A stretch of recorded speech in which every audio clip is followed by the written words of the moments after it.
Salut à toi futur leader de la communication, c'est William, bienvenue mon ami au sein de cette nouvelle vidéo. Dans cette vidéo, je vais t'expliquer comment être un leader, un profond leader au fond de toi-même et également auprès des autres. On parle beaucoup de communication, on parle beaucoup de leadership et de charisme sur cette chaîne YouTube et je te donne beaucoup de conseils là-dessus.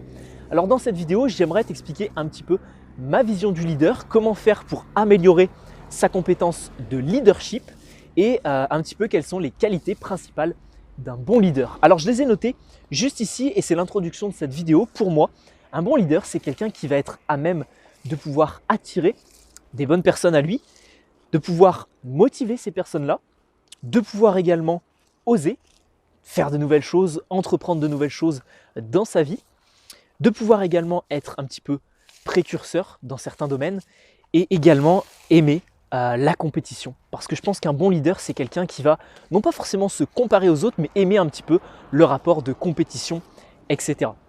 Alors, en guise de premier point de cette vidéo, j'aimerais t'expliquer la différence entre un leader et un boss. Expliquer un petit peu ce qui, selon moi, caractérise plus un leader plutôt qu'un boss. On pense peut-être que son employeur est un leader, mais pourquoi on ne le voit pas comme son boss ? Eh bien, pour moi, c'est très simple. Un leader, vous avez sûrement déjà dû voir, je vais vous mettre l'image à l'écran de cette personne qui fait partie de l'équipe et qui ne dirige pas une équipe. Un bon leader, c'est quelqu'un qui va un petit peu se mouiller les mains et qui va aller au contact des personnes de son équipe pour les inspirer, pour les aider et qui va se mettre plus facilement à leur place.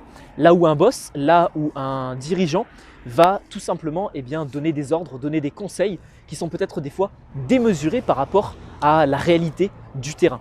Et donc c'est pour ça qu'on qualifie quelqu'un de réellement leader parce que tout simplement il est capable de voir la réalité du terrain et de se mettre à la place des personnes avec qui il travaille ou avec qui il entreprend.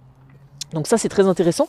Deuxième point, c'est que si tu souhaites devenir un leader, à mon sens, tu vas devoir développer beaucoup et même énormément ta confiance en toi, que ce soit dans les projets que tu vas pouvoir mener, que ce soit de la confiance parce que quelqu'un qui n'a pas confiance en lui-même ne va pas pouvoir avoir confiance aux autres.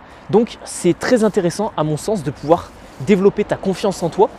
Alors pour ça, il n'y a rien de plus simple, tu cliques sur cette chaîne YouTube, tu t'abonnes dans un premier temps et ensuite tu vas dans aisance relationnelle, dans les playlists aisance relationnelle et là tu auras plein de conseils, estime de toi, confiance en toi, développement de tes compétences, etc.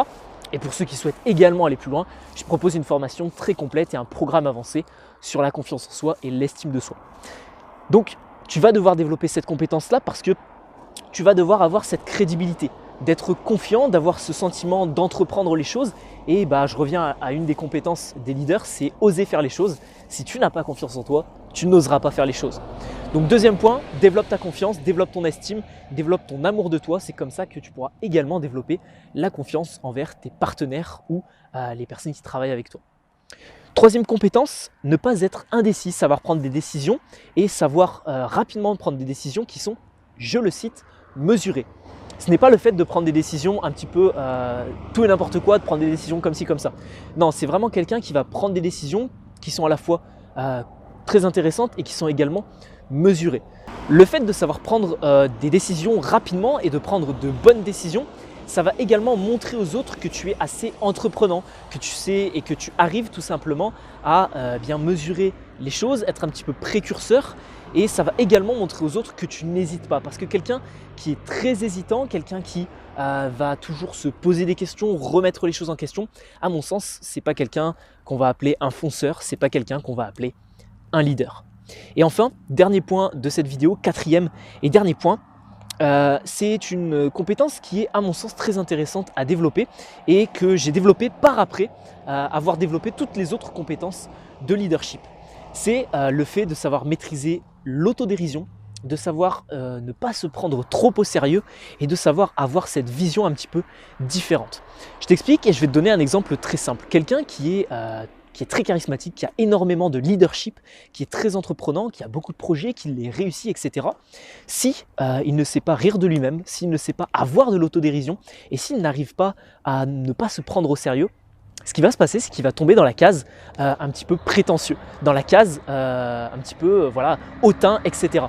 Alors que quelqu'un qui sait rire de lui-même, alors que quelqu'un qui va avoir de l'autodérision, c'est quelqu'un qui sera bien plus à même d'être un petit peu égal aux autres, égal aux personnes qui ont moins de leadership, etc. Et il sera mieux accepté en société. Donc ce que je t'invite vraiment à faire, c'est de maîtriser l'autodérision. J'ai fait une vidéo sur cette chaîne YouTube à propos de tout ça.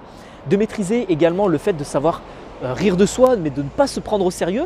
Le fait de relativiser plus amplement les choses et tout ce que tu peux développer, etc. au quotidien. Donc voilà, nous arrivons au terme de cette vidéo. J'espère que tu auras compris ces 4 axes de travail. Principalement la confiance en soi, également comprendre quelles sont les qualités d'un bon leader, également maîtriser l'autodérision et le fait de ne pas savoir se prendre au sérieux. Et à mon avis, grâce à tout ça, eh bien, tu seras bien plus à même de développer ton leadership et tes compétences de leader. Voilà, si tu souhaites suivre gratuitement une formation de 1 heure sur la prise de parole en public, la communication et l'aisance relationnelle, je t'invite à regarder dans la description de cette vidéo. Tu y retrouveras un lien, tu cliques dessus et ensuite on se retrouve sur mon site internet sur lequel tu rentres ton email et ensuite on se retrouve directement pour ta première heure de formation gratuite avec moi où je t'aiderai sur ta communication, sur tes compétences de leader, etc. Si tu es intéressé par tout ça, ça se retrouve dans la description de cette vidéo. Si tu es intéressé par le leadership, tu cliques sur le bouton t'abonner juste en dessous. Je ne vais pas te dire quoi faire, tu sais très bien car tu es un futur leader. Je te laisse là-dessus mon ami et puis je te dis à la prochaine.